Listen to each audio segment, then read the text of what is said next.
Hi, there's been a lot of bad press on 8GB GPUs recently, so I wanted to take a look at some modern games with a 3070 Ti, see if it's still a viable option for 2023. I decided to pair it with a 12100F here to also test if this modern 4-core is enough to keep up with a 3070 Ti in some of the biggest, most demanding titles of the year. I decided to include a few multiplayer titles that are not exactly from 2023 but are pretty popular and still being updated regularly to give a bit of variety and a different load on the hardware, and the rest are single player titles from this year. Along with the 3070 Ti and i3 12100F, I use 16GB of 3600MHz CL17 RAM. I was on Windows 10 Home here, and rebar was on. So anyway, let's do it.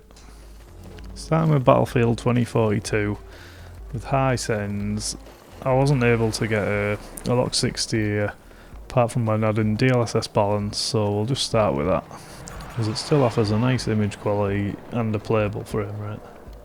Although I'd probably opt for a lower resolution and low settings with this card, as it's nice to have the extra FPS in a game like this. I took all my data from this level, running from the start to C1, hanging about for a little bit and then mooching back out and then starting again, killing myself and doing my little run again. Charlie 2 under friendly control.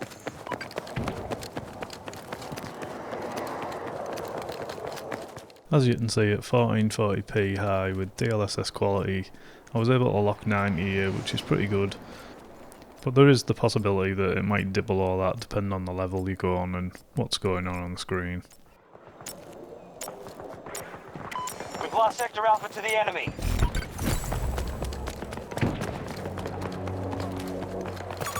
Danger marked!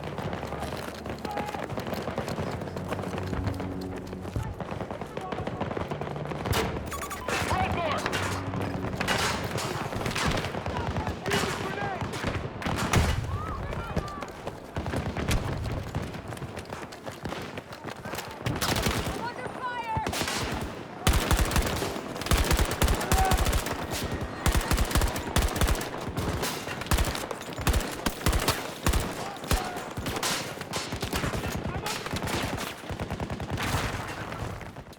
I thought I'd change the settings to include Ultra with 1080p, as you can still get a great frame rate at this setting.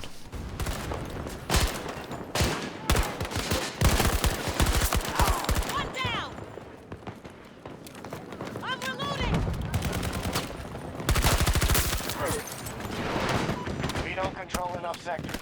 Secure those objectives.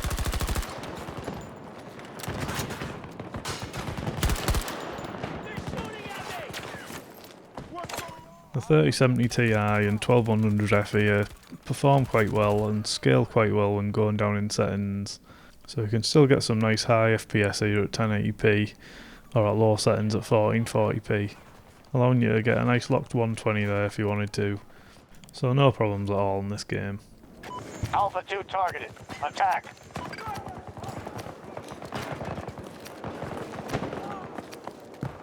Now we have Modern Warfare 2, and once again at 4K I struggle to get a lock 60 at certain settings, so we've got a bit of a strange selection of settings here. Ultra plus DLSS performance, balanced plus DLSS balanced, and minimum settings, which all give playable frame rates. But I'd probably stick to minimum if it was me. All the data was taken from the in-game benchmark in this game, but I just thought it was a bit more interesting to show my terrible gameplay instead. 1440p Ultra, I had a similar story where I couldn't lock 60, so the Ultra setting here is with DLSS quality. That was close! Round secure. On to the next.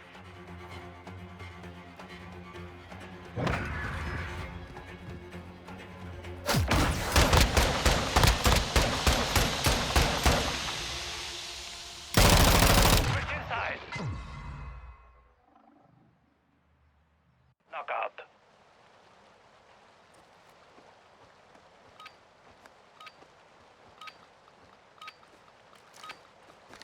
We have 1080p and we're able to lock 60 at all settings here, so you can see that you're pretty CPU limited going from balanced to basic there, so I'd probably stick with balanced if I was playing at 1080p with this card, just for the added visibility there. Once again, the 3070 Ti 12100F doing fine in this game. No issues at all. I mean 149 FPS average there at 4K. So now we have Fortnite and this is the DX12 mode. And I couldn't lock 60 at the high settings with Lumen and Nanite enabled. So we've got medium and low settings which turn off Nanite and Lumen actually. Got some really high frame rates there. Unfortunately this game does have some stutters though, so your minimums and 1% lows are a lot lower than your averages. I was able to lock 60 with Lumen and Nanite enabled at high at 1440p when enabling DLSS balanced, and it looks pretty good in this game, so I wouldn't have any issue doing so, although I wouldn't probably use this setting myself just because the frame rate is a little low.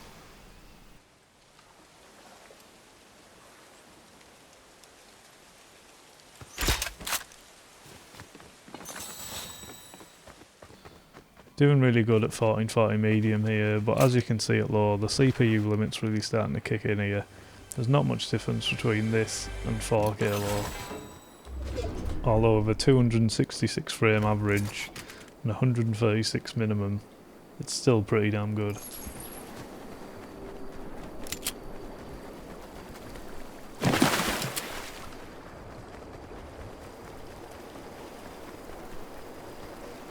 .1080p, you'll see that you can finally lock 60 there with high settings without any image scaling. I actually found adding DLSS quality here made my minimum slightly lower and my 1% lows too, which is probably caused by the additional load on the CPU due to having Lumen and Nanite turned on there.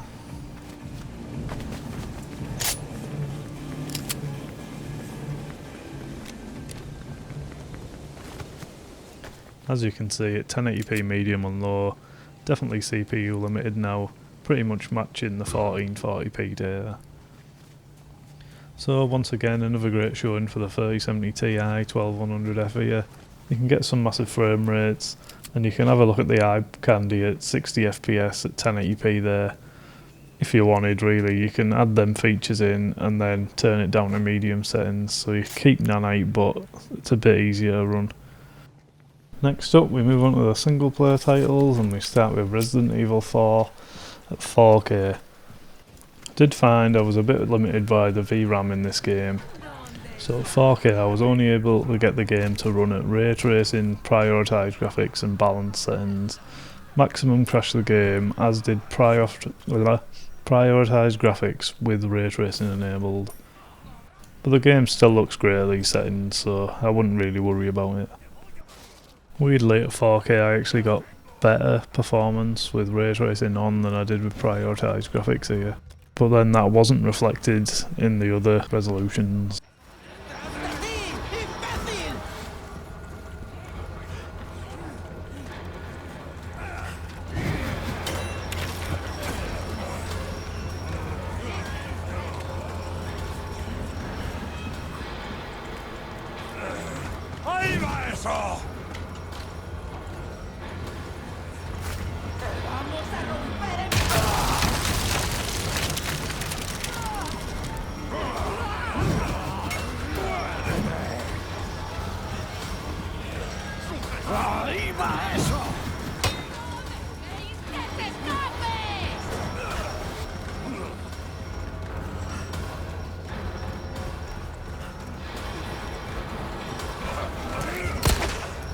.1440p, we've skipped FSR here because you're so CPU limited going down now that you don't gain anything from putting FSR on.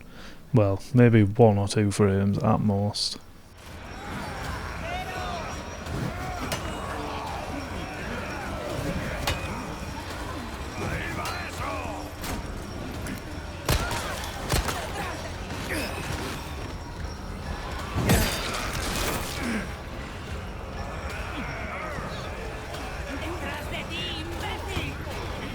1080p you are able to play at max settings now with an 8GB GPU after a recent update, but just to keep things simple I just use the same settings as the other resolutions.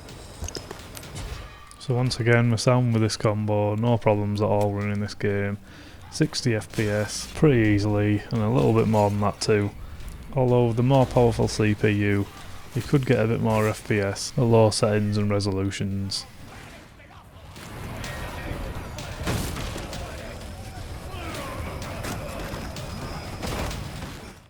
Right, so now we have Warlong Fallen Destiny, and this one was harder to run than I expected, to be honest, and I feel like the game needs 60 FPS, but I wasn't able to hit a 60 FPS lock at 4K at all, so starting with 1440p with this one. And I've given some funny names with this one for the settings to try and confuse us. Small-minded fools. Impressive. I knew I was right in trusting you.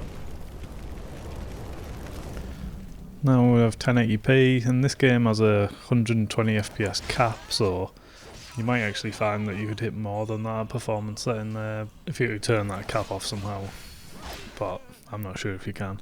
It doesn't look particularly great at 1080p performance so I'll probably stick with one of the other settings anyway.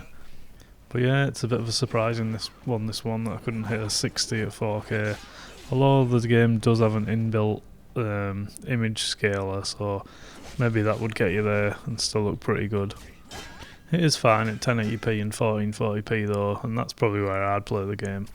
But now we have Returnal. I used the inbuilt benchmark in this one, and another one where we struggle to hit 60 at 4K, so we've got some weird settings. Got medium with RT medium, DLSS balance, performance, and medium with RT off and DLSS quality were the only ways I could get a lock 60. Well, without going even lower than this. I feel like this game, it's important to get 60 as well, even as a single player title. At 1440p, we weren't able to hit a lock 60 with high RT, but when we had DLSS quality we could, so it's not too bad. Turning off RT, well, there's barely any benefit really. You're much better off with RT on and DLSS quality. Scout log. Atropos. Elapsed time 30 minutes since last crash. Whole areas of this forest are rearranging themselves like a fluid puzzle after each of my... Whenever I return, per Astra protocol, I will not be recovered until I reach the broadcast signal. If you're hearing this, you are stuck here too.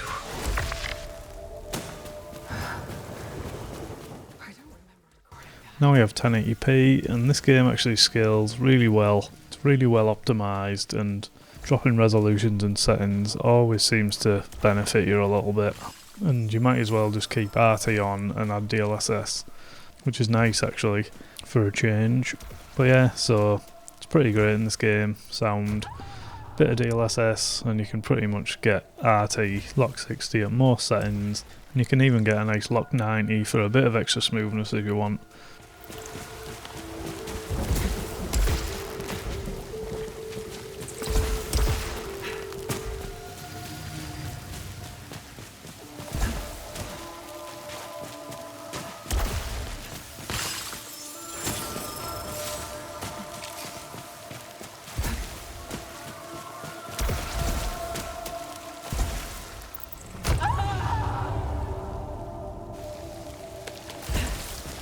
So I was going to include The Last of Us as well, but my data is pretty outdated and I've sold my 3070 Ti now, annoyingly. As I didn't want to keep all of an 8GB GPU with all the current abuse they're getting, as I'm just too poor. But I want to include a little info anyway. I had a really bad experience trying to play this on release with this system, having to add DLSS to keep the VRAM use down, which in turn increased the already ridiculous CPU usage and pushed my FPS even lower. But since the latest update, 1.0.5, A lot has been improved, and you can use high textures with 8GB GPUs now at 1440p, and medium textures don't make your eyes bleed either. So you should definitely be able to play this game with the 3070 Ti now and get a pretty good experience. Although the 12100F might hold you back from getting higher frame rates, as the game still does punish your CPU quite a bit, and the in-game stutters built into the game might leave you questioning the word playable, but that's nothing to do with the hardware.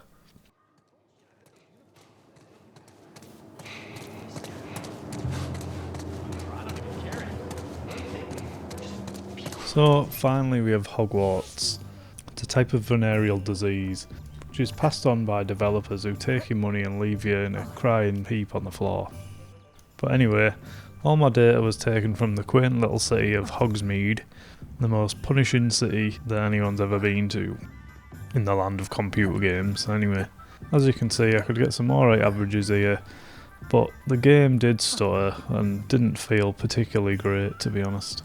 It's a really weird one. You can be getting 50 frames inside Hogsmeade and then leaving and getting 90, so it can feel as smooth as butter, or like a little hairy potty ear has recently stood on a plug. So look at these numbers as kind of a worst case scenario FPS wise. It's heavily CPU limited when turning down settings presets, especially at lower resolutions. And the ray tracing is just, well, in my opinion, it's just completely broken. The game just feels awful with it on, so I won't be including any ray tracing settings here.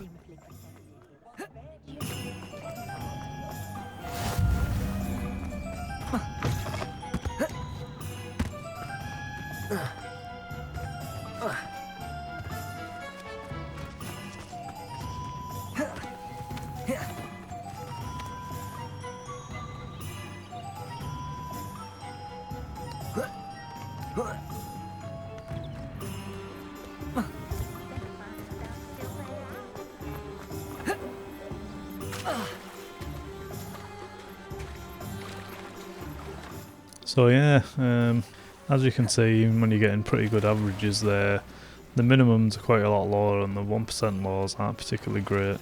And the frame pacing makes it feel even worse than it actually looks on paper. But the game is playable as long as you don't mind feeling like you're crippled when you enter Hogsmeade, as you can get up to 90 FPS outside, so if you put say like a 60 FPS cap in there, you might actually get a reasonably smooth experience outside of Hogsmeade. But don't you dare turn on that ray tracing, boy. Don't you do it. So, at the right price, the 3070 Ti could still be an okay option in 2023. A few downsides here and there. It can actually be okay even at 4K with a bit of upscaling, but it does struggle in some games. But it's great at 1440p and 1080p. The VRAM can be an issue, but in the majority of games that aren't horribly broken messes, it's fine. As long as you don't mind turning textures or settings down a little bit now and then. Most games just requiring high textures instead of ultra, and medium at worst, and most games will still look fine at these settings, now that The Last of Us has sorted its crack out of it. It's not an amazing card for race racing these days, but in the games I've shown here, it is okay. Some new games can cripple even higher end cards with RT and put CPUs to death though. Hogwarts, terrible. And I'm sure it'll only get worse. As much as the 3070 Ti is an okay option at the right price, which is a used price, and a good deal at that, I'd still probably recommend that you buy an AMD option of a similar spec, just for longevity. Something like the RX 6800 non-XT, or maybe an RX 6750 XT, but it really depends what's more important to you. The higher textures, which may or may not become more demanding very soon, or the RT performance, as the AMD 6000 series does struggle in that area. The 12100F does hold the 3070 Ti back sometimes, mainly when turning down settings to get really high FPS, as you can quickly become limited, but it's game dependent and it's not that bad, and when using higher settings, it's a pretty great, cheapish option to pair with a 3070 Ti, especially on the used market. There is times when it can hold you back pretty badly though, particularly when RT is enabled in newer games. I'll have another video coming out soon comparing the performance between the 12100F and the 5800X3D using the 3070 Ti, so you can see just how much you're being held back with this CPU. Anyway, thanks for watching my video, hope it provided you with some value. If you liked the video, please give it a like and subscribe for more. Thanks, bye.